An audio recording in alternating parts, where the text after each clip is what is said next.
Ils disent que l'alcool inclut des risques de cancer, de déficience cognitive, maladies mentales, des troubles de la consommation, des crises cardiaques, des blessures intentionnelles ou pas.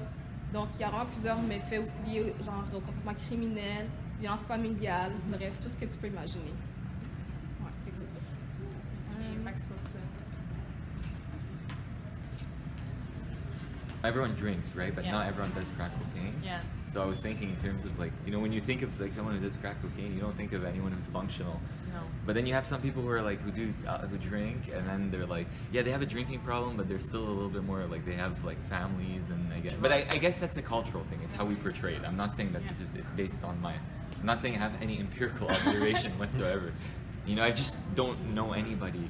I personally who's had crack cocaine problems. Yeah. Troisième, tabac. Quatrième, cannabis. Et cinquième, ecstasy. Celui-là, ça me surprend. Ouais. Ouais. Pour l'alcool, la raison que c'est une des pires, c'est que ça a beaucoup d'effets sur la santé, comme des problèmes cardiaques, déficience cognitive, bien sûr, intentionnelle ou non. Donc, ça a beaucoup plus d'effets néfastes comparé aux autres drogues pour l'alcool.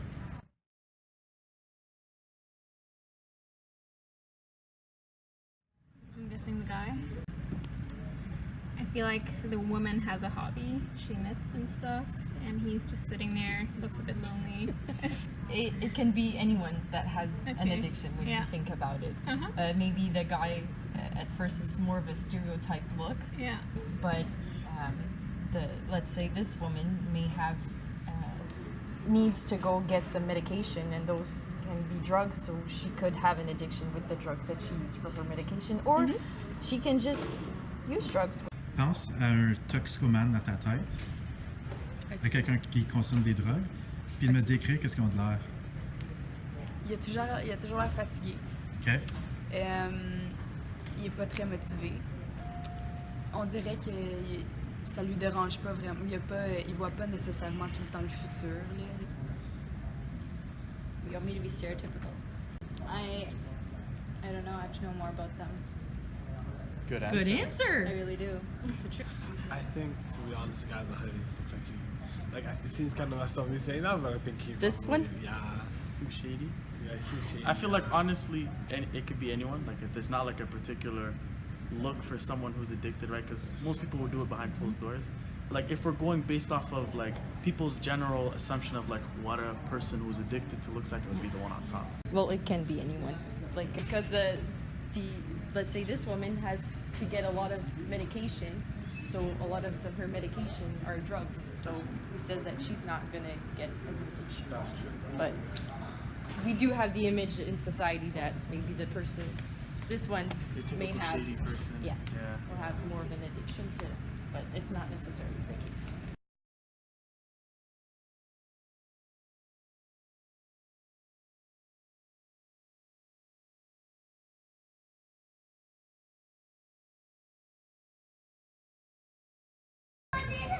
La première approche que je ferais, ça serait une approche plus je suis là pour toi.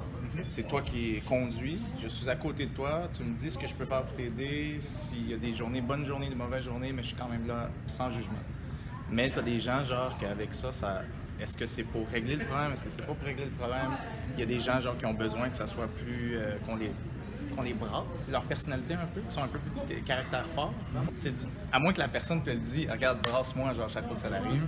Je pense que la meilleure approche, ça serait vraiment plus une approche un peu plus de compassion, puis de support moral, support point. Good. En fait. Non, excellent, c'est justement ça, c'est de pouvoir naviguer entre les deux puis trouver un milieu qui fait du sens pour toi et pour la personne. Ouais. Donc, les choses que les clients ont souvent besoin, c'est le support, d'être bien entouré, d'être soutenu, mais en même temps, toi, comme soit intervenant ou comme membre de leur famille, il faut que tu sois capable de mettre des limites claires pour la personne. Fait que c'est de pouvoir naviguer entre les deux. It depends on the person, and it definitely, I would say it has to be both. It can't be the two extremes. That way you won't really get to the person will kind of shut you off. But I would definitely say it depends on the type of person they are. I definitely think it has to be a mix of both. Good. Sure. Yeah. That's what it is, right? It's learning to navigate between both extremes and to find a middle ground for the both of you. Yeah, exactly.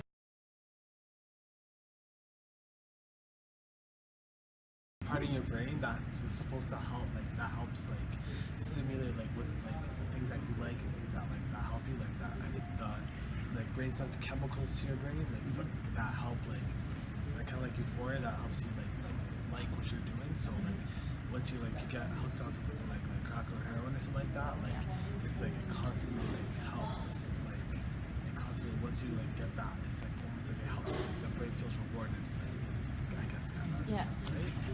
Well, it's actually like the environment. So let's say someone starts using drug, but they're isolated and they have like no family and just all by themselves. Well, you're right in the sense that they will go and get something that stimulates them, and it can be the drug that will stimulate them.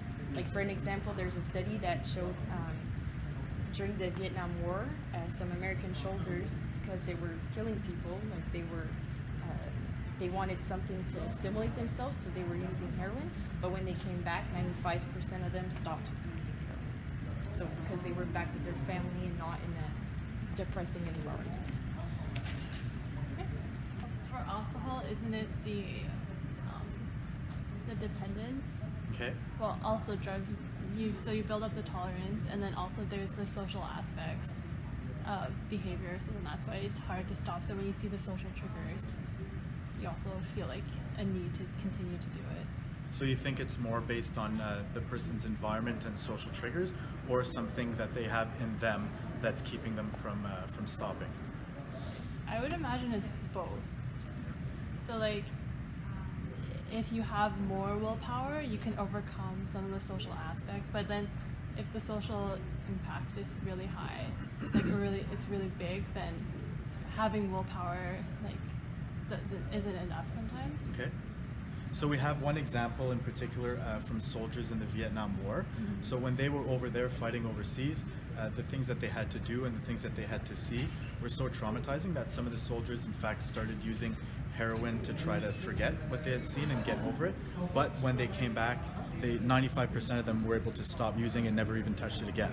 So the environment that the person is in has a big impact on whether or not they'll be able to stop using or that they'll keep using. Mm-hmm. Right? Good.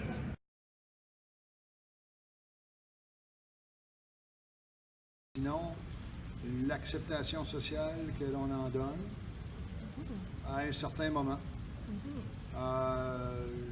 Et évidemment, tous les lobbies qui pèsent sur les gouvernements pour que soit accepté certaines drogues par rapport à d'autres. C'est une réponse très intéressante parce que justement, il y a une criminologue, Juliane Bouchaban, qui avance qu'il y aurait un apartheid des drogues, dans le sens où il y aurait des drogues qui sont privilégiées en fonction de qui les utilise. Par exemple, dans le cadre médical, par les médecins qui auraient une autorité médicale de les délivrer, et non en raison de leur dangerosité. Donc, une personne qui va prendre de la drogue dans la rue, elle va être vraiment criminalisée parce que le contexte n'est pas, on va dire, accepté socialement comme vous l'avez dit, tandis qu'un médecin avec un patient, c'est tout à fait correct.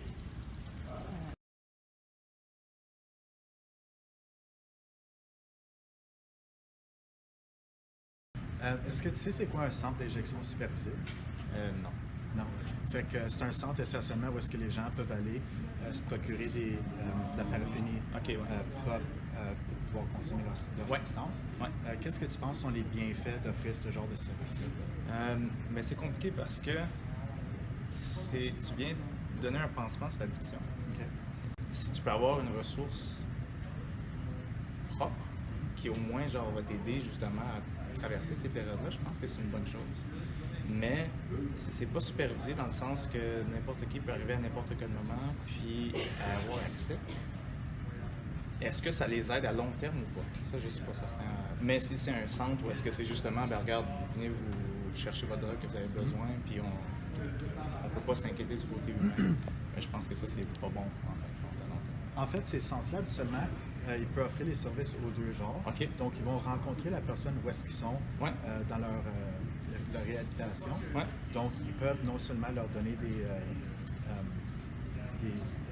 la paraphénie stérile, ils vont aussi assurer la transition de ça à d'autres services. Okay. Donc, souvent, les sites d'injection supervisée vont offrir toutes sortes d'autres services comme des traitements, des références à d'autres endroits aussi où est-ce que les gens peuvent recevoir des services. OK. Donc ça ne s'arrête pas seulement au centre d'injection, mais il assure un continuum des services puis les aiguilles ailleurs aussi. Est-ce que, en fin de compte, ces centres-là sont bien équipés avec beaucoup de gens? Oui. Ouais? Oui. OK. Ouais. Fait que quand les personnes consomment activement, il y a du monde là pour les surveiller, pour pouvoir intervenir en cas de crise ou en cas d'urgence. Si les personnes font une surdose aussi, tout le monde qui travaille là sont pleinement qualifiés pour pouvoir intervenir. Ah, ça c'est bon.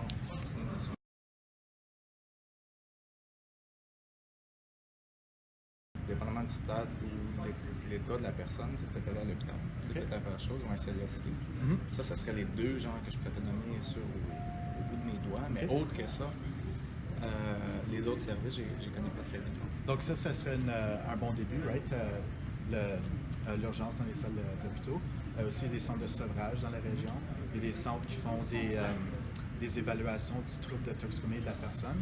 Là, ils peuvent aiguiller et placer cette personne-là dans différents centres de réhabilitation dans la région d'Ottawa, les CLSC, comme tu as mentionné. Donc, il y a plusieurs centres quand même dans la région d'Ottawa qui peuvent aider les gens.